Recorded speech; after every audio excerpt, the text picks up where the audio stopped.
2022년 2월 27일 주일 예배를 시작하겠습니다. 이 시간 우리의 모임 중에 임하신 하나님을 찬양하며 나아갑시다.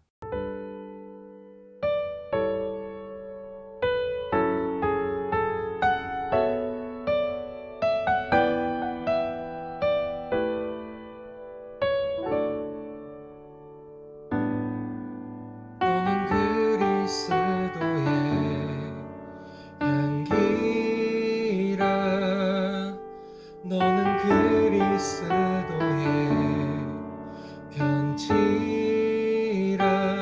하나님 앞에서 그리스도의 향기니 너를 통해 생명이 흘러가리.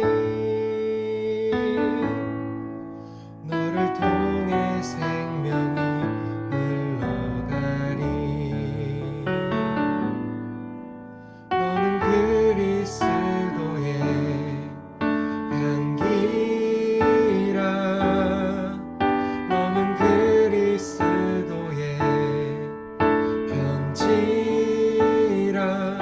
하나님 앞에서 그리스도의 향기니 너를 통해 사랑이 흘러가리. 너를 통해 사랑이 흘러가리.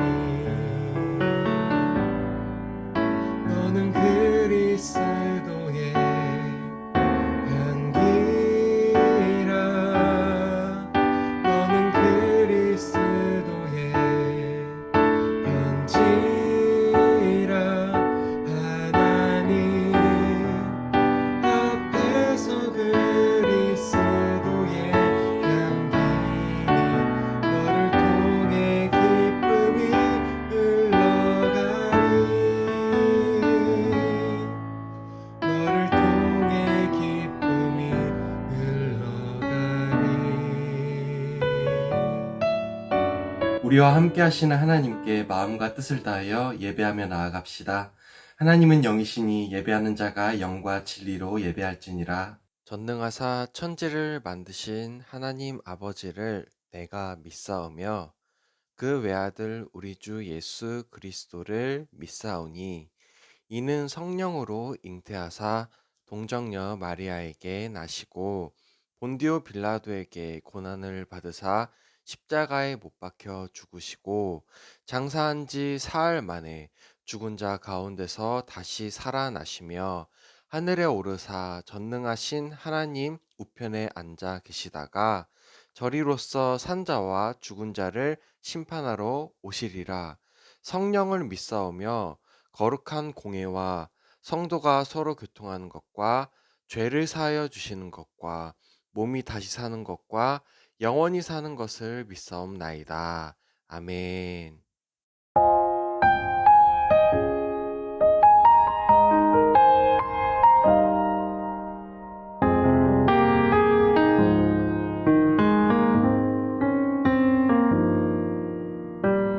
내 백성이 나를 떠나 돌아섰지만 내 사랑이 내 백성을 포기 못하니 내 모든 것 내어주고 나 그들을 얻으리라. 여호와께 돌아가자. 우린 돌아서도 그는 변치 않네. 여호와께 돌아가자. 우린 넘어져도 그 사랑 영원하네. 사랑은 오래 참고 자신을 내어주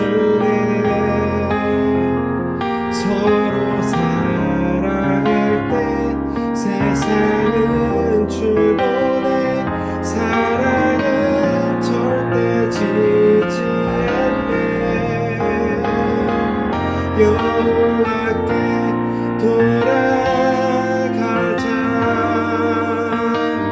우린 돌아서도 그는 변치 않네. 여호와께 돌아가자. 우린 넘어져도 그 사랑 영원하네.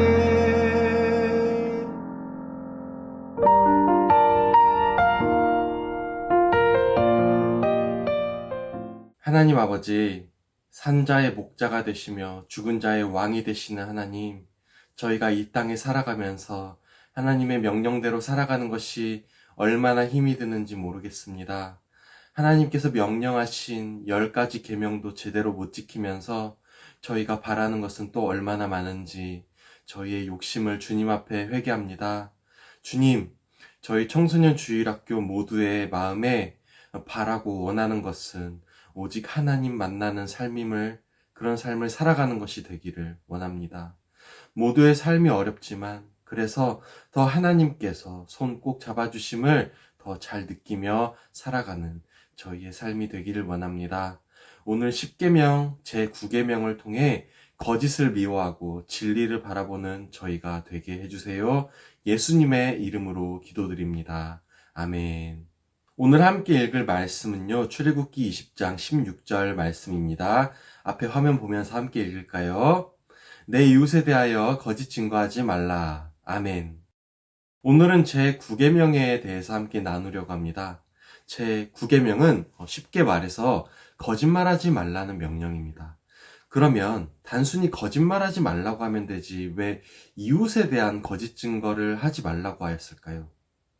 10계명이 주어진 당시 이스라엘과 같은 고대 사회에서는 증인의 말이 사건의 진실을 가리는데 결정적인 역할을 했다고 합니다. 지금이야 과학수사기관도 있고 변호사나 검사도 있지만 그 당시에는 그런 기술이나 시스템이 없었기 때문에 법정에서는 증인의 진술이 절대적으로 받아들여졌습니다. 그런데 문제는요, 당시의 증인들이 항상 진실만을 말하지는 않았다는 것입니다. 수사 기법이 발전된 요즘의 재판에서도 증인의 말과 증언이 중요한 역할을 하는 걸 생각했을 때 그 당시에는 더욱 재판 결과에 중대한 영향을 미쳤을 것입니다. 신명기 17장 6절에는 증인에 대한 율법이 나와 있어요. 최소 2사람의 증인이 법정에서 효력을 발휘하게 된다고 나와 있습니다. 그러니까 법정에 2사람 이상의 증인만 있으면 그 증인의 증언대로 판결이 이루어진다는 것입니다. 그래서 실제로 제9계명을 어긴 사례가 성경에 있습니다. 구약시대 아하방의 아내 이세벨은 불량한 사람 2사람을 법정에 세워 나봇이라는 사람이 하나님과 왕을 저주했다고 거짓 증언하게 했습니다. 결국 그 위증 때문에 나봇은 무죄함에도 사람들에게 돌에 맞아 죽었습니다. 성경에 거짓 증언의 예가 또 있습니다. 바로 예수님을 로마 재판장에 넘기고 십자가로 몰아넣은 유대인들의 거짓 증언입니다. 유대인들은 예수님이 로마 황제에게 반역을 꾀하고 있다며 거짓 증언하여 결국 예수님을 사형에 이르게 했습니다. 이때 재판장이었던 유대 총독 본디오 빌라도는 그 증언이 거짓 증언임을 알면서도 예수님께 사형을 선고했습니다. 그럼에도 예수님은 사람들의 제9계명 위반의 죄를 기꺼이 감당하시고 자신을 사형으로 몰아넣은 거짓 증언의 죄까지 십자가에 짊어지고 가셨습니다. 여러분, 10계명은 십자가로 연결됩니다. 왜냐하면 10계명은 하나님의 백성들에게 주어진 율법이고 그 율법의 완성으로서 예수님께서 오셔서 십자가에서 죽으셨다가 부활하셨기 때문입니다. 오랜 옛날 모세 시대의 백성들에게 주어졌던 율법은 수천 년이 흐르고 난 뒤에야 예수님에 의해서 완성되었습니다. 이스라엘 백성들은 하나님으로부터 받은 10계명, 그러니까 율법을 잘 배우고 알고 있었지만 살아가면서 결코 완벽히 지킬 수 없다는 것을 깨달았습니다. 그래서 그들은 자신의 한계를 느끼고 이것을 해결해 줄 분을 기다렸습니다. 여러분은 어떤가요? 살면서 한 번도 거짓말하지 않을 수 있는 사람 있나요? 아니면 안식일을 온전히 지킬 수 있나요? 하나님 외에 더 좋아한 것은 없었고요. 십계명은 우리 보고 반드시 지키라는 명령이기도 하지만 동시에 예수님이 없이는 결코 지킬 수 없음을 우리에게 알려줍니다. 존 버년이라는 영국의 청교도 신학자가 있었어요.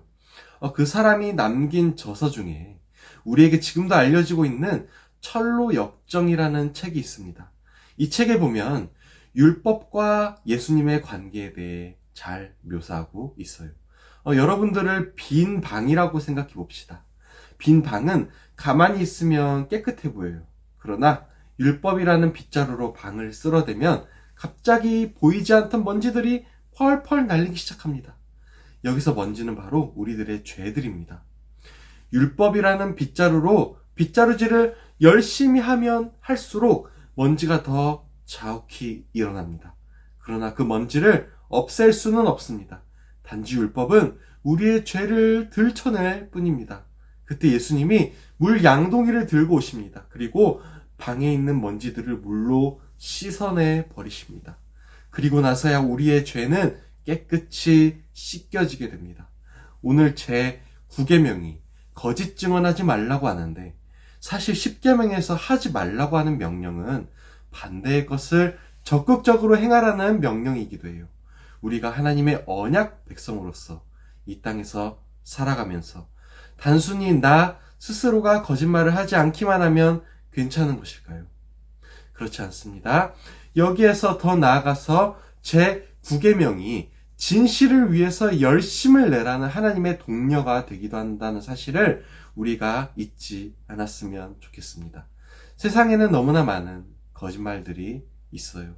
그 거짓말로 우리는 남을 속이거나 남으로부터 속습니다. 우리가 진실을 찾아야 할 사례는 정말 많아요. 물론 시험 문제에서 진실된 정답을 찾는 것이 우리에게는 가장 중요하게 여겨질지도 모르겠지만요. 혹시 학교에서 근거 없는 소문이나 루머 때문에 왕따 당하는 친구가 있나요? 그러면 우리는 진실을 밝혀야 합니다. 부모님이나 선생님께 거짓말을 하고 있나요? 그러면 그 삶에서 돌이켜서 다시 성실한 사람으로 돌아가야 합니다.